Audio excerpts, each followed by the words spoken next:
शहरनामा.com में आपका इस्तकबाल है, स्वागत है। उत्तर प्रदेश में 10 फरवरी से इलेक्शन शुरू हो रहे हैं और बड़ी तादाद में उम्मीदवारों की फेहरिस्त जारी हो रही है। हर सियासी पार्टी अच्छे और बुरे और किसी सूरत से बर्दाश्त कर देने वाले उम्मीदवारों को तलाश कर रही है। और इस सिलसिले में जो सबसे अहम पहलू है वो है कि मुसलमान वोटर्स बहुत कंफ्यूज हो रहे हैं फिलहाल, और मुसलमानों के लिए ये दुश्वारी होती नजर आ रही है कि पोलिंग में वो किस पार्टी को इलेक्शन देंगे, क्योंकि वोट देंगे, क्योंकि सूरत हाल ये है कि जो सेकुलर फोर्सेस हैं उन्होंने अपने अपने झक और अपनी जिद में बहुत से उम्मीदवार खड़े कर रखे हैं, जिससे सिवाय डिवीजन के और कुछ नजर आता नहीं लग रहा है। इस सिलसिले में हमने आज सोनामश साहबी उबैदुल्ला साहब नासिर को दावत दी है कि वो अपनी राय दें और बताएं कि कहाँ कहाँ क्या क्या हो रहा है और इसका अल्टीमेट नुकसान किसको होगा। जी उबैद साहब, बताइए कि क्या हालात हैं और क्या होंगे। देखिए, उत्तर प्रदेश के इलेक्शन को लेकर वैसे तो समाज का हर तबका मौजूदा हुकूमत से परेशान है। कोई तबका ऐसा नहीं है जिसको इस हुकूमत में किसी तरीके की कोई राहत मिली हो, कोई तरीके की उसको सुकून रहा हो। रोजगार के महाज पर, शहरी सहूलियात के महाज पर, स्कूल कॉलेज के महाज पर, तालीम के महाज पर, सेहत के महाज पर। लेकिन जो सबसे बड़ी मुश्किल में मुब्तला रही है, जो तबका जो सबसे ज्यादा मुश्किल झेलता रहा है गुज़श्ता 5 साल में योगी की हुकूमत में, वो था मुसलमान तबका। और यही वो तबका है जो उनका टारगेट पर है, जिसको वो सबसे ज्यादा टारगेट पर रखे हुए हैं, निगेटिव भी। और वो समझते हैं कि जितना इसके खिलाफ जहर अफशानी की जाएगी, उतना ही हिंदू वोटरों को पोलराइज करके वो अपना सियासी फायदा हासिल करने की कोशिश करेंगे। भारतीय जनता पार्टी की कोई भी इंतखाबी मुहिम पाकिस्तान, मुसलमान, शमशान, कब्रिस्तान या इसी तरह के फौरी मसाइल के अलावा और कुछ होता ही नहीं है। उनके पास शायद अपना काम दिखाने के लिए कुछ बचा ही नहीं है, जिसकी वजह से वो पोलराइजेशन के अलावा और कोई उनके पास रास्ता नहीं दिखाई पड़ रहा है। और हद तो ये हो गई कि मरकजी वजीर दाखिला जैसी अहम पोस्ट पर बैठा शख्स इतिहास तारीख के साथ क्या खिलवाड़ कर रहा है कि मुगलों से 650 साल लड़ा। मुगल हुकूमत 1526 में कायम हुई और 1857 में खत्म हो गई। 320 साल का कुछ वक्फा मिला उनको, और उन्होंने 650 साल मुसलमानों से यानी मुगलों से लड़ने में लगा दिया। तो वो मुसलमान कहना चाहते थे असल में, लेकिन चूंकि कुछ कानूनी बंदिशें होती हैं, कुछ मुश्किलात होती हैं, कुछ इलेक्शन कमीशन की शर्म गैरत होती है, इस वजह से वो मुगल कर रहे हैं। अब आया मुसलमानों का मसला। तो देखिए, इस बार तो एक चीज ये है कि मुसलमानों का ज्यादातर रुझान तो वैसे भी पहले भी समाजवादी के पार्टी की तरफ रहता था, लेकिन इस बार कुछ ज्यादा ही रुझान है। और ऐसा लगता है कि मुसलमान वोट भर भरा के समाजवादी पार्टी की तरफ जाएंगे। लेकिन जो दूसरी पार्टियां हैं, वो इस को रोकने के लिए, इस समाजवादी पार्टी की तरफ मुस्लिम वोटरों को रोकने के लिए ऐसी जगहों से भी मुस्लिम उम्मीदवार उतार रही हैं, जहां पे अगर सही तरीके से लड़ा जाए तो आराम के साथ सेकुलर पार्टी का कोई ना कोई कैंडिडेट जीत सकता है। लेकिन सेकुलर पार्टियों के साथ मसला ये है कि वो बीजेपी से ज्यादा आपस में लड़ने में दिलचस्पी दिखाती है। इसलिए उनकी पहली तरजीह ये होती है कि कोई सेकुलर कैंडिडेट वहां से न जीता, किसी सेकुलर पार्टी का कैंडिडेट न जीत पाए, भले ही बीजेपी जीत जाए। इसलिए आप देखिए, पिछले रिजल्ट भी अगर आप देखिए तो भारतीय जनता पार्टी उन तमाम सीटों पर जीती है जहां मुसलमानों की तादाद अच्छी खासी थी, यानी 30% से ऊपर थी। इस वक्त एक मैदान में प्लेयर और भी आए हैं, ओवैसी साहब, उनकी तरफ भी बहुत ज्यादा रुझान है। लेकिन अल्टीमेटली मेरी समझ में आता है, और जो मैं देख रहा हूँ, कि थक हार कर मुसलमान फिर ज्यादा से ज्यादा शायद समाजवादी पार्टी की तरफ ही चले जाएगा। पिछली बार तो उसका टैक्टिकल वोटिंग करता था कि जो कैंडिडेट जहां से जीत रहा है उसे वहां से वोट दिया जाए, लेकिन टैक्टिकल वोटिंग का कोई बहुत अच्छा नतीजा सामने नहीं आया। तो इस बार ऐसा लगता है कि मुसलमानों का एक बड़ा तबका जो है, जिनके अपने कमिटमेंट्स हैं, जिनको कांग्रेस को देना है वो तो कांग्रेस को ही देंगे, जिनको बहुजन समाज पार्टी को देना है वो बहुजन को देंगे, लेकिन ज्यादातर वोट जो है वो समाजवादी पार्टी की तरफ जा रहा है, बिला तफरीक पार्टी कैंडिडेट के, बिला तफरीक पार्टी उसके। हालांकि इसमें एक बड़ी दुश्वारी ये है कि भले ही वो बीजेपी की आईटी सेल की तरफ से जारी किया गया हो, लेकिन ये चल रहा है कि जहां जहां यादव कैंडिडेट नहीं होंगे समाजवादी पार्टी के, वहां यादव कैंडिडेट, वो यादव वोटर जो है वो समाजवादी पार्टी को वोट नहीं देंगे। जहाँ जाट कैंडिडेट नहीं होंगे समाजवादी पार्टी के, वहाँ जाट जो है वो समाजवादी पार्टी को वोट नहीं देंगे। मसला इसका सिर्फ ये है कि किसी भी तरीके से मुसलमानों को बरगलाए रखा जाए, उनको इंतजार में रखा जाए, उनको कंफ्यूज रखा जाए और उस इंतजार और कंफ्यूजन का फायदा उठाकर भारतीय जनता पार्टी सियासी फायदा हासिल कर ले। लेकिन फिर भी जी, पश्चिमी उत्तर हेलो, प्रदेश से कुछ जो कह रहे हो तुम खबरें आ मेरे? रही हैं, पश्चिमी उत्तर प्रदेश से जो खबरें आ रही जी, हैं, खास करके रोहिलखंड डिवीजन जो है पूरा, वहां से जो खबरें आ रही हैं जी, उसमें एक जो नई पार्टी आई है हैदराबाद से, इन्हें एमआईएम, उसके लीडर की तकरीरें नौजवानों पर बहुत असरअंदाज हो रही हैं। भले ही वो सीटें जी, मैंने निकाल पहले इसको पाए या ना निकाल पाए, लेकिन ये कि वो उसके नौजवान जो हैं उनके बड़े मद्दाह हो रहे हैं। आपका क्या ख्याल है उनके बारे में? नहीं, सही कह रहे हैं आप। और मैंने पहले भी कहा कि ओवैसी साहब की पार्टी मैदान में है और वो 100 उन सीटों पर ही इलेक्शन लड़े जहां मुसलमानों की तादाद ज्यादा है।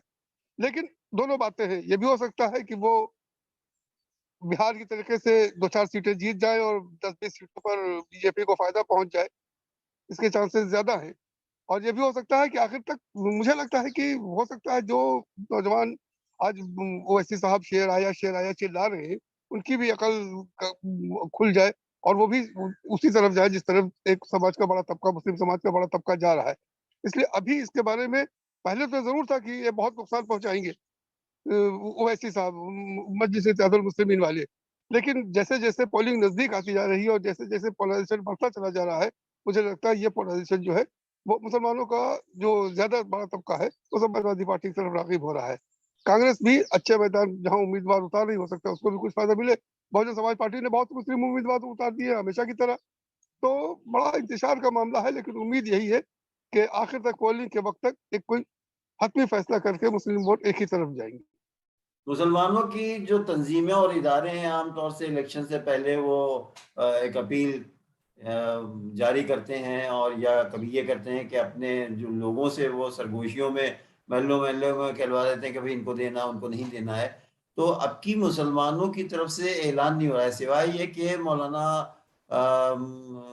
उनका नाम है अली मियाँ के भांजे जो तौकीर है।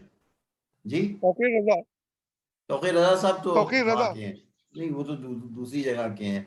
सलमान नदवी साहब ने जो फॉर्मूला बनाया हैगा, वो आपने देखा है, सुना है कहीं? क्या है? नहीं, नहीं, मैं तो आजकल चूंकि गाँव में उन्होंने नहीं रहता, इसलिए समाजवादी मालूम नहीं। वादी पार्टी को भी कहा है और कांग्रेस को भी कहा है कि जहां जहां से उनकी हैसियत है वो बढ़ सकती है और उनको बढ़ाया जाना चाहिए, और एमआईएम की भी उन्हीं ने हिमायत की है। और रामपुर में जैसे आजम खान उनके बेटे की हिमायत की है उन्हीं ने, दूसरी जगह और जगह जो उन्हीं ने जो जीता हुआ उम्मीदवार समाजवादी पार्टी का, उन्हीं ने टैक्टिकल एक उन्हीं ने फॉर्मूला बनाया हैगा। लेकिन उस पर मुसलमान कितना अमल करेंगे नहीं मालूम। बहरहाल ये कि उनकी तरफ से तो एक फॉर्मूला आया है अभी। देखिए, एक तो ये बड़ी मज़े का खेज बात है कि मौलवी लोग ये समझते हैं कि मुसलमानों के पास कोई सियासी फ़हम फ़रासत नहीं और हम उनको बताएँगे कि ऐसे वोट दो, ऐसे वोट ना दो। ये बहुत दिनों से हम लोग, जब से हम और आप जब से स्थापित कर रहे हैं, हम देख रहे हैं कि कुछ न कुछ इस तरह की बातें मुस्लिम मजलिस मुशावरत की तरफ से या इस तरह की तंजीमों की तरफ से आती रहती है, मौलवियों की तरफ से आती रहती है।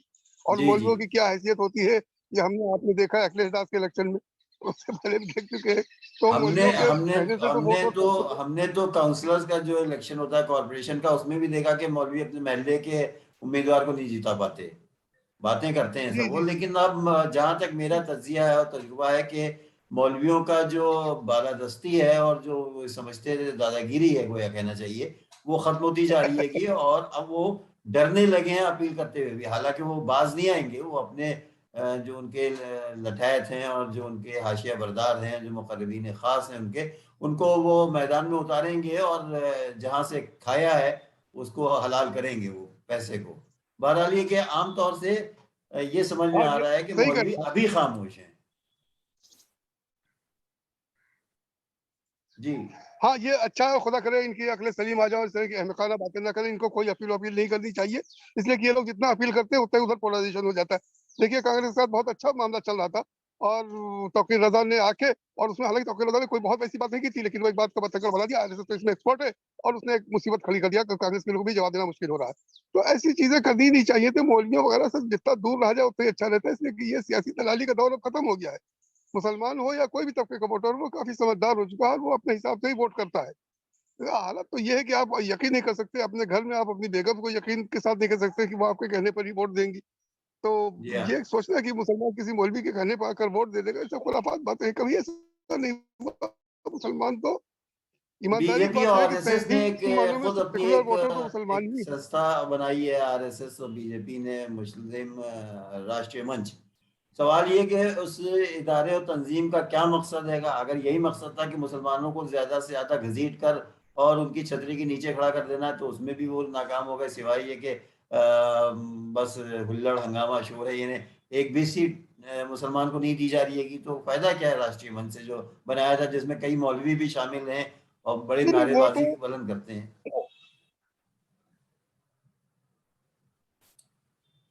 देखिए, आरएसएस की तो करीब-करीब 150 जैली तंजीमें हैं, उसमें से एक ये भी है।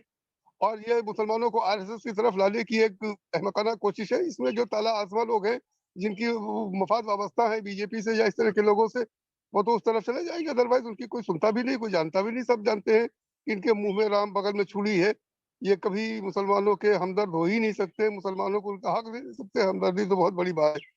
तो वो कोशिश करते हैं, दिनेश जी कोशिश करते रहते हैं, और काफ़ी हद तक उनको इस मामला में दखल-अंदाज़ी हो गई है कि बहुत से अपॉइंटमेंट उन्होंने करा दिए, बहुत से लोगों की नौकरियाँ दिलवा दी। जहाँ तो सरकार का दखल था और वहाँ मुसलमान का अपॉइंटमेंट होना था, वहाँ उन्होंने किसी मुसलमान को, जिसने उनसे सिफ़ारिश करवाई, उसने वहाँ पर वो पहुँच गया। बहुत से, अब यहाँ पे अब मुनासिब नहीं रहेगा नाम लेना, बहुत से ऐसे इदारे हैं जहाँ आरएसएस ने मुसलमानों को, यानी इंद्रेश जी ने मुसलमानों को अपॉइंटमेंट दिलवाया। तो ये सब है, लेकिन ये कि मुसलमानों को आरएसएस चाहिए, ये तो मतलब बिल्कुल पॉसिबल ही नहीं है कि आप एक तरफ हमारी पे छुरा भी मारते रहे, हमारे वजूद को ही खतरे में डालते रहे, और दूसरी तरफ हमसे हिमायत की उम्मीद करें। अब चंद ताला आज़मा लोग हैं, खुदगर्ज़ लोग हैं, जिनके अपने मफाद वाबस्ता हैं, वो लगे आरएसएस साथ लगे रहे। कितने हमारी मुख्तार अब्बास नकवी और शहनवाज़ हुसैन और ज़फ़र इस्लाम और जिलानी जैसे कितने लोग हैं। वो लड़का जो जिलानी है, वो दिल्ली मजमूई पे तौर है, से ये समझ वो में आया कि अभी भी बहुत बहुत एक्टिव ज्यादा रहता बहुत है। होशियारी और बहुत इन्हें चालाकी ज़मीन मुसलमानों फरोश के लोग जहनों हैं, में नहीं है, और वो वोटों का जो डिवीजन पार्टी बहरहाल हमारे होगा। वजूद की मुखालिफ है। आपकी तस्वीर नहीं आ रही है जनाब। हो सकता है, लेकिन हमें तो ज़ाती तौर पे मैं समझता हूँ कि इतने मुश्किल हालात से मुसलमान गुज़रे हैं। गुज़िश्ता 5 सालों में योगी जी ने जितने मज़ालिम कर सकते थे मुसलमानों पर किए हैं, और उसके बाद भी अगर मुस्लिम वोट इंतशार का शिकार होता है, तो फिर अफ़सोस कि वही किया जा सकता है, और क्या किया जा सकता चलिए, बहुत बहुत शुक्रिया। आपकी तस्वीर इसमें नहीं आ रही है, मेरे ख्याल से तो दूर दराज सा नेटवर्क हो गया है आपका, जहाँ आप खड़े हुए हैं। बहरहाल हम वक्तन फवक्तन फिर जहमत देते रहेंगे। अब आप नमूदार हुए बहरहाल।